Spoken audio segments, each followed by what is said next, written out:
I've driven up a mountain today, probably spent 45 minutes doing it, with the objective of isolating myself in a natural environment and listening to a radio.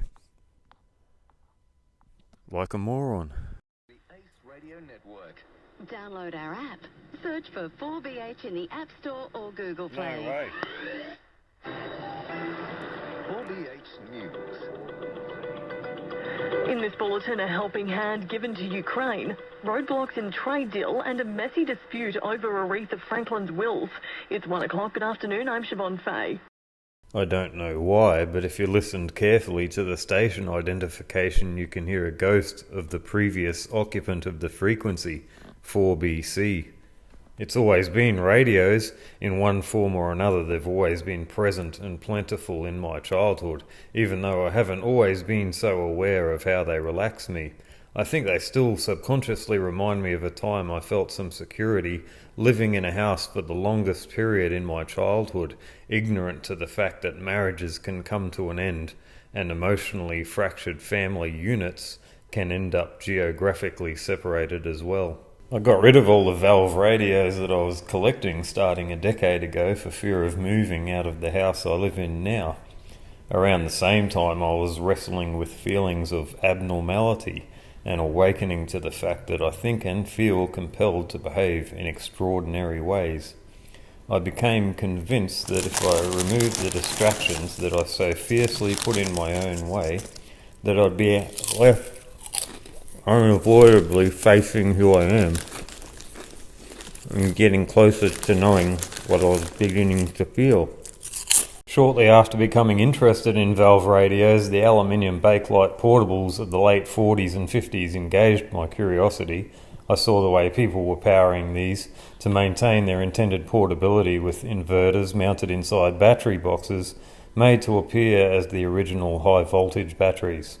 I saw some people powered them with enough plain old alkaline cells to provide a 90 volt B supply and a 9 volt A supply for powering all of the valve filaments. The act of constructing a modern day equivalent of the original battery seemed excessive, but also intentional and deliberate, overstated. If you choose to put 60 AA cells and 6 into a radio, it goes without saying that you're not making a mistake. You obviously mean it. I mean it. Or do I just like the sound of that? One of the coolest things about this radio that I did know about before I got it was the power switch. It's turned on just by opening the dial face cover. It's still alive. And turns off the same way. One of the disappointing things about the radio, not that it is an overall disappointment or anything like that, it's that this aluminium case can't be continuous. Just laying it down there. So it's got this strip of PCB material, like fiberglass FR4, and it's a weakness, a little catch here.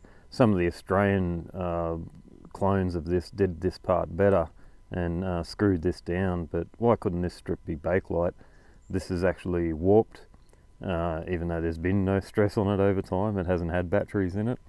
If this loop of aluminium was continuous, it would couple to the air loop antenna in here and ruin it with a shorter turn, which can easily be shown with a loop of wire. You can see that when it's close to the wire antenna, it's over for the antenna and the radio station. Might be one for the Black Book. 120 and 34 the Never again. With my back the way it is, too heavy. It sounds better than the solid state radio that I call my serious camping radio, the Yaesu FT818. But with this, with the batteries as heavy as they are, and my back the way it is, fucked! Not outdoors again. I'll power it from mains on my bedside table at night and listen to it there.